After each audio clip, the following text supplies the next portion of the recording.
येतो बरोबर photo. Sir, Nanded शहरामध्ये मागच्या 3 दिवसांमध्ये 5 लोकांचे मर्डर झालेले आहेत. काय तुम्ही सांगाल एक पोलीस प्रमुख म्हणून की हे 5 मर्डर कशा पद्धतीने बघताय? मागच्या जे काही दिवसामध्ये जे मर्डर झालेलं आहे 3 इन्सिडेंट वेगवेगळ्या आयसोलेटेड इन्सिडेंट आहे. 2 भाग्यनगर पोलीस स्टेशन आणि 1 वजीराबाद पोलीस स्टेशनचा इन्सिडेंट आहे.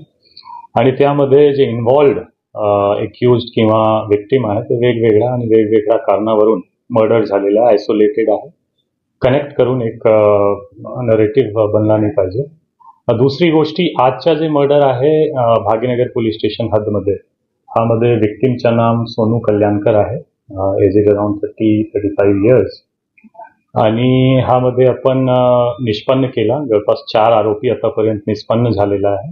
आणि 4ही आरोपी नांदेड पोलीसनं खूप काही तासातच आम्ही डिटेन पण केलेला आहे आणि पुढील तपास त्यामध्ये चालू आहे. सर, हे ज्या आरोपींना आपण अटक केलेली आहे, तर यापूर्वीच्याही गुन्ह्यामध्ये आरोपी अटक झालेले आहेत का? यापूर्वीचे जे 2 इन्सिडेंट आहेत त्यातलेही आरोपी बहुधा पोलिसांनी अटक केले आहेत. आणि तुम्ही प्रतिबंधात्मक कारवाया किती केलेल्या आहेत आजपर्यंत? जे जस्ट एक बॅकग्राऊंड क्लिअर करण्यासाठी की हा जे 3 गुन्हे आहेत, हा 3ही गुन्ह्यामध्ये असा दिसतो की जे इन्व्हॉल्ड लोक मेन आहेत त्यांच्या क्राईमची पार्श्वभूमी आहे. ते कोणी सामान्य माणूस नाही, त्यांची क्राईमची पार्श्वभूमी आहे. त्यांचे ओल्ड जुने रायव्हलरी आहे जे इतकेपर्यंत त्यांनी काही करू शकला नाही, पण आता एक स्पर्ट दिसतो यामध्ये त्यांनी केलेला आहे.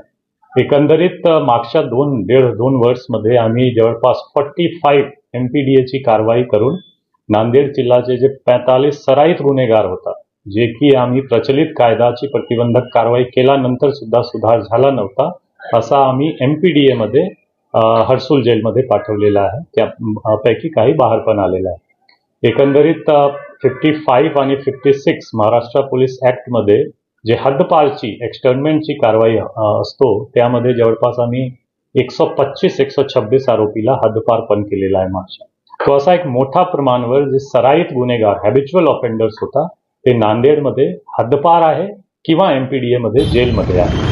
पण असा एकंदरीत थोडंसं ऑब्झर्वेशन पण आहे की काही नवीन तरुण इंस्टाग्रामच्या असो किंवा सोशल मीडियाच्या असो, नवीन तरुण हा काही जुने गँगमध्ये किंवा त्यामध्ये सामील होऊन असा क्राईम करण्याची प्रवृत्ती एक थोडफार दिसतो. ह्यामध्ये सुद्धा जे मेन आरोपी होता भाग्यनगरच्या इन्सिडेंटमध्ये सुद्धा मेन आरोपी जे अनिल पंजाबी आहे, त्यांची गँग लीडर आपण म्हणू शकतो, हा पण MPDA मध्ये आतमध्ये होता. साई लाला उर्फ साई ग्रेवाल हा पण MPDA मध्ये आतमध्येच होता. 1 महिन्यापूर्वी जवळपास बाहेर आला होता. तसेच त्यांचे 2 साक्षीदारवर MPDA प्रपोज होता.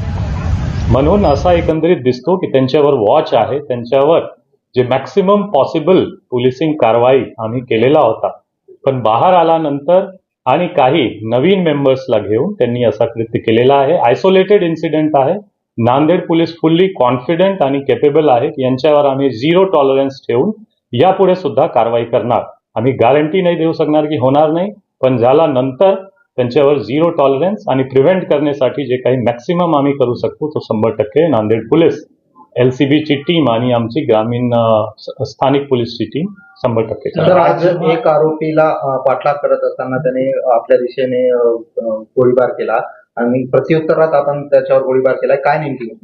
आज एक आरोपी अंकुश गंधमवार जे की आजच्या मर्डरमध्ये इन्व्हॉल्ड होता आणि त्यांची पर्स्यू करत होता आमची LCB ची PSI मिनिल सोनकांबले आणि त्यांची टीम.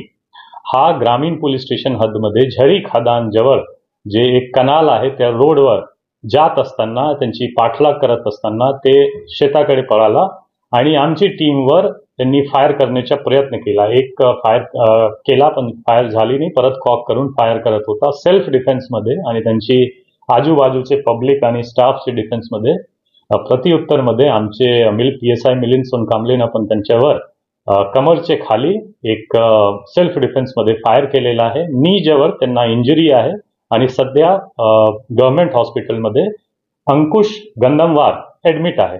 जस्ट एक ऍड करण्यासाठी की अंकुश गंधमवार एक ऑन रेकॉर्ड क्रिमिनल्स होता, त्यांच्यावर बॅग स्नॅचिंग, जुगार आणि असा गुन्हे दाखल आहे. तो पण ऑन रेकॉर्ड एक क्रिमिनल होता, ज्यांच्यावर पोलिसनं काही तासातच त्यांना अप्रिहेंड करून त्यांच्यावर प्रत्युत्तरमध्ये सेल्फ डिफेन्समध्ये फायर पण केलेला आहे आणि सध्या हॉस्पिटलमध्ये आहे. आणि आजच्या इन्सिडेंटमध्ये 4 आरोपी जे इन्व्हॉल्ड होता डायरेक्टली, त्यांच्यावर सर्व आरोपी डिटेन्ड आहे आणि त्यांच्यावर आम्ही पुढील कायदेशीर कारवाई करत आहोत. हत्येचं कारण घटना घडली हत्येचं कारण हत्येचं कारण जे तात्कालिक दिसतो की काही महिनेपूर्वी नवरात्राची महिनेमध्ये त्यांचे काही वाद झाला होता. काही वादविवाद, शिवीगाळ वगैरे झाली होती, किरकोळ वाद. आणि नंतर काही दिवसापूर्वी आता सुद्धा काही त्यांची बाचाबाची झाली होती, जी किरकोळ स्थानिक लेवलवर होता.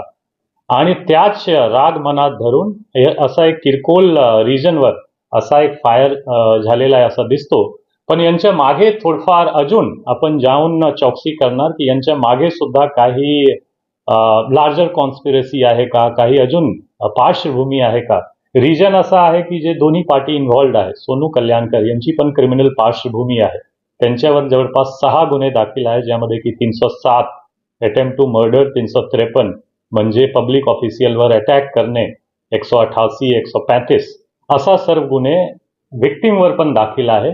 तसेच जे एक्युज्ड इन्व्हॉल्व होता जसा की अंकुश गंदलवार आणि दुसरे आरोपी यांची पण थोडंफार क्रिमिनल पार्श्वभूमी आहे. तर त्यांच्या पार्श्वभूमीमध्ये काय अजून लार्जर रिजन होऊ शकतो ते पुढील तपासमध्ये समोर येईल. ऑगस्ट 2021 मध्ये सोनू कल्याणकर फायरिंग झाली होती त्याच्या घरामध्ये आणि रिंदा गँगचा जो सदस्य आहे गोलू मंगनाळे त्याने ही फायरिंग करायला लावली होती. त्याचा काही संदर्भ आहे का आपण? त्याच मी सांगितलं की पार्श्वभूमी बघून दोन्ही पार्टीच्या पार्श्वभूमी बघून जे एक्युज्ड आणि डिसीज्ड आहे त्या आता तपासमध्ये समोर येईल की काही लार्जर कॉन्स्पिरसी आहे, मागच्या काही पार्श्वभूमी आहे का, कनेक्शन इंटरकनेक्शन आहे का, की अजून काही आरोपी ह्यामध्ये इन्व्हॉल्व होऊ शकतो. अप्रत्यक्ष जे प्रत्यक्ष होता आम्ही सर्व अटक केलेला आहे.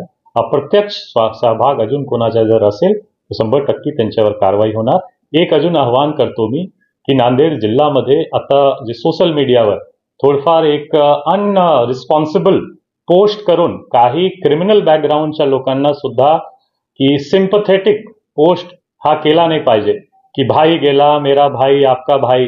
कोणी कोणाचा भाई नाही आहे. हा सर्व क्रिमिनल पार्श्वभूमीचे लोक आहे ज्यांच्यावर कारवाई कायदेशीर होत आहे. त्यांच्याकडून जर कोणी असा सिम्पथेटिक पोस्ट करणार किंवा त्यांच्या वाढ देण्याची किंवा असा कृत्याला सहभाग देण्याची किंवा पाठबळ देण्याची प्रयत्न करणार, त्यांच्यावर सुद्धा IT ऍक्ट आणि प्रचलित कायदा जे आहे त्यांच्या अंतर्गत आम्ही कारवाई करणार. आम्ही आवाहन करणार की 100% हा एक दुर्दैवी घटना आहे आणि इन्सिडेंट झालेला आहे, प्रॉब्लेम झालेला आहे मागच्या काही दिवसामध्ये. पण आम्ही त्यांच्यावर कारवाई करू आणि आम्ही मागे पण प्रतिबंधक कारवाई खूप केलेला आहे, कारवाई झालेली आहे. यानंतर सुद्धा कॉन्फिडेंटली आपण कारवाई करू. पब्लिक करून आम्ही आवाहन करणार की काही असा unresponsible, irresponsible, sympathetic post towards criminal should be avoid केला पाहिजे. Thank you so much.